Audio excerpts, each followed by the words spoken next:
Pemirsa TVNU masih di agenda apel siaga bersama dan juga Jambore Relawan LPBI Nahdlatul Ulama dalam rangka meriahkan Harlah LPBI ke-14 tahun. Dan kini saya sudah bersama Bapak Bambang Surya Putra selaku Kepala Pusat Pengendali Operasi BNPB ya. Pak Bambang, apa kabar? Alhamdulillah baik.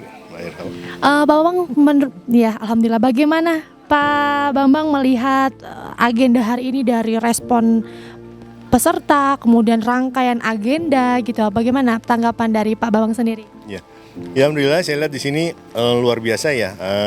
Artinya panitia menyiapkan sebuah jambore dengan animo yang juga luar biasa ya. Teman-temannya semangat sekali. Saya lihat di setiap pelajaran yang diberikan gitu ya, atau materi yang diberikan ini terjadi interaksi ya, artinya antusiasmenya seluruh peserta ini patut diacungin jempol gitu. Luar biasa sekali. Baik, Pak Bambang melihat, pastikan Pak Bambang selaku Kepala Pusat Pengendali Operasi banyak sekali pengalamannya gitu ya. Nah, pengalaman Bapak sendiri terhadap penanganan bencana paling kompleks itu apa, Pak? Ya, tiap bencana itu selalu punya kekhususan sendiri ya, ceritanya masing-masing. Kita mengalami bencana di perkotaan gitu ya, di pedesaan dan juga di daerah-daerah terpencil. Masing-masing memiliki kompleksitasnya masing-masing. Pada daerah perkotaan, contoh misalnya pada gempa di Cianjur gitu ya, bayangkan kemudian menangani gempa yang kemudian rumahnya rubuh-rubuh tapi di gang-gang sempit gitu ya. Itu kan penanganannya butuh kompleksitas dan juga membutuhkan pemikiran yang luar biasa agar resikonya menjadi kurang baik bagi para tim pencari dan penyelamat gitu ya. Juga bagi warga masyarakat itu yang harus diungsikan karena berada pada gang-gang sempit ya. Kemudian ada juga yang berada daerah-daerah yang demikian remote ya. Contohnya ada dua, yang kemudian pertama adalah longsor di Kabupaten Natuna ya, di sebuah pulau namanya Pulau Serasan. Itu kita harus ke sana, harus 2 kali naik pesawat dan kemudian masih naik ferry lagi 12 jam. Itu artinya itu daerah terluar di Indonesia yang remote, yang tentunya harus kita pikirin bagaimana sumber daya kebutuhan masyarakat yang terisolir dapat kita penuhi. Ada juga kemudian seperti bencana kekeringan yang berada di Puncak Jaya ya. Puncak Jaya itu suhunya demikian tinggi ya, di bawah 0 derajat sehingga kemudian panen mereka gagal karena suhunya demikian dingin. Dan di sana kan tinggi sekali ya, sehingga kemudian untuk bisa membawa logistik dan lain sebagainya ke daerah yang antar desanya cukup jauh, tidak bisa dijangkau dengan kendaraan. Ini juga menjadi sebuah tantangan ya.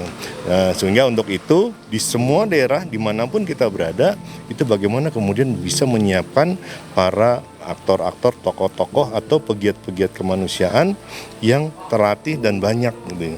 Sehingga ketika terjadi bencana tidak harus menunggu pemerintah, tapi mereka bisa secara mandiri menanganinya sendiri. Luar biasa, berarti memang dari kompleksitas yang ada, setiap permasalahan harus ada ketanggapan dari setiap sumber daya ya, ataupun ya pelaku-pelakunya yang memang sudah di coaching dengan baik, punya kemampuan yang baik gitu, yang beradaptasi dengan baik. Selanjutnya Pak Bambang, kalau kita lihat di Jawa Barat hari ini kan salah satu kawasan yang rentan sekali ya dengan bencana. Iya, ini bagian menjadi tanggung jawab bersama ya, bahwa bencana itu merupakan tanggung jawab kita bersama. Bahwa ketika kemudian populasi semakin banyak, risiko semakin banyak. Lalu bagaimana kemudian yang pertama adalah menyadarkan warga masyarakat bahwa di setiap daerah kita paham resiko. Paham dulu resikonya dimanapun kita berada. Lalu kemudian tentunya melalui pelatihan-pelatihan ini kan teman-teman para relawan LPBI itu kan diberi pelatihan. Nah itu harus bisa menjadi insan-insan yang mendorong kesadaran masyarakat di lingkungan masing-masing ya gitu ya, untuk bisa bersama-sama paham resikonya. Lalu kemudian kita bisa melakukan mitigasi bagaimana keluarga, bagaimana di lingkungan ketika terjadi sesuatu resikonya di sana apa, lalu kemudian menangani dengan cara apa. Kemudian selain itu, selain kemudian kita bisa mendorong adanya mitigasi yang juga dipahami oleh seluruh masyarakat gitu ya, tentunya kita menyiapkan berbagai organisasi yang bisa mendorong adanya membantu pemerintah di dalam penanganan kebencanaan. Nanti di sisi kami di pemerintah tinggal menyiapkan bagaimana logistik kita dekatkan pada daerah-daerah tersebut. Nah, sehingga teman-teman dari LPBNU bisa juga berkiprah untuk bisa secara aktif menangani bencana bersama-sama. Baik, Pak Bambang, sepanjang Pak Bambang menjabat sebagai Kepala Pusat Pengendali Operasi dan juga berkhidmat di BNPB gitu, apa sih catatan-catatan versi Pak Bambang sendiri ya terkait penanganan bencana yang ada di Indonesia, Pak Bambang? Iya, bahwa kejadian-kejadian bencana yang ada dengan adanya bencana, bayangkan kita setahun tahun 2023 itu 5.400 kejadian bencana loh, setahun. Berarti satu hari 10. Gitu ya. Bukan untuk dibanggain, tapi bahwa itu menjadi catatan bahwa kita ya untuk waspada ya, lebih waspada. Yang kedua bahwa kejadian-kejadian bencana tersebut tentunya tidak akan menjadi bencana ketika kemudian masyarakat semakin paham untuk bisa menghindar dari bencana, untuk kemudian paham menyikapi sebuah kondisi fenomena alam ketika dia tidak bersentuhan dengan kehidupan dan penghidupan, tentunya itu sekedar fenomena alam. Tapi ketika kemudian itu mengganggu kehidupan, maka itu menjadi bencana. Dan ini menjadi hal yang perlu kita dorong secara terus-menerus. Kemudian yang ketiga adalah organisasi-organisasi kemanusiaan perlu terus kita dorong di berbagai daerah. Sesuai dengan karena realita tadi ya, ancamannya semakin banyak. Tentunya organisasinya juga perlu didorong. Dan juga seluruh warga masyarakat tidak terkecuali, makanya kemudian kita juga perlu mendorong adanya Katana ya, Kelurahan Tangguh Bencana, ada keluarga tangguh bencana gitu ya, dan lain sebagainya. Nah, ini menjadi bagian yang perlu kita perkuat. Dan yang terakhir adalah situasi-situasi kebencanaan yang ada ini gitu ya, tentunya membutuhkan sebuah kaderisasi yang secara menyeluruh gitu ya, bahwa generasi-generasinya perlu pemahaman kebencanaan dari mulai sekolah. Jadi kami mendorong juga agar kita kenalkan juga di pesantren-pesantren, di sekolah-sekolah, sekolah-sekolah agama dan lain sebagainya, bahwa pemahaman kebencanaan itu menjadi urusan kita semua gitu ya, sehingga jangan ada lagi kemudian terjadi bencana-bencana yang menimbulkan korban. Seperti dalam catatan kami bahwa banyak juga pondok-pondok pesantren yang menjadi korbannya ketika terjadi bencana gitu ya. Iya, tentunya membutuhkan sebuah sekolah yang tangguh bencana ya, pesantren yang tangguh bencana yang dapat melindungi seluruh murid santri-santrinya dan juga lingkungan sekolahnya gitu ya dari ancaman bencana.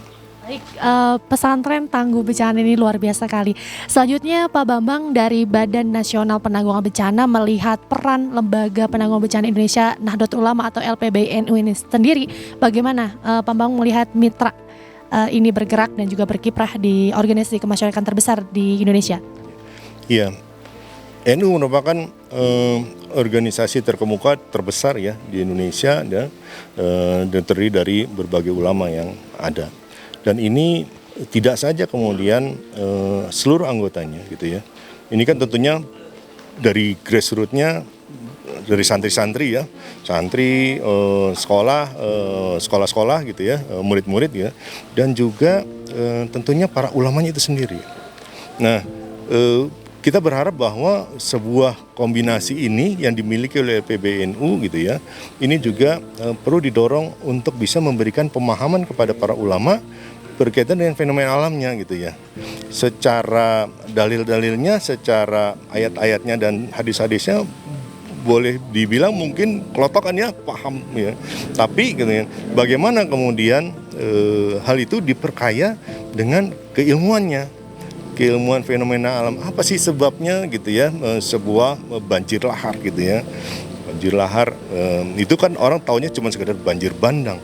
Banjir bandang berbeda dengan banjir lahar.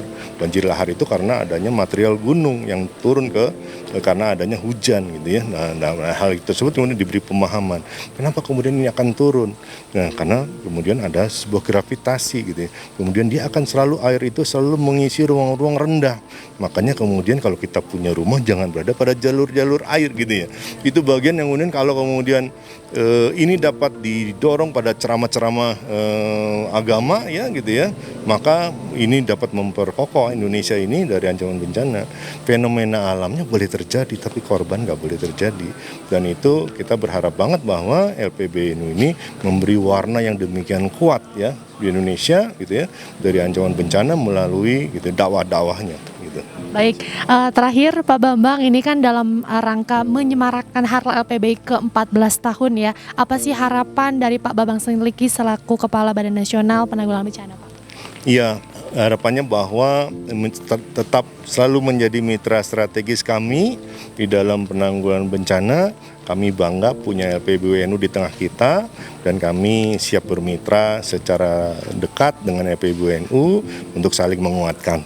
Baik, terima kasih Pak Bambang atas waktunya, dan pemirsa TVNU jangan kemana-mana karena kita akan terus melaporkan keseruan dalam agenda apel siaga bersama dan jambore relawan LPBI Nahdlatul Ulama. Sampai jumpa.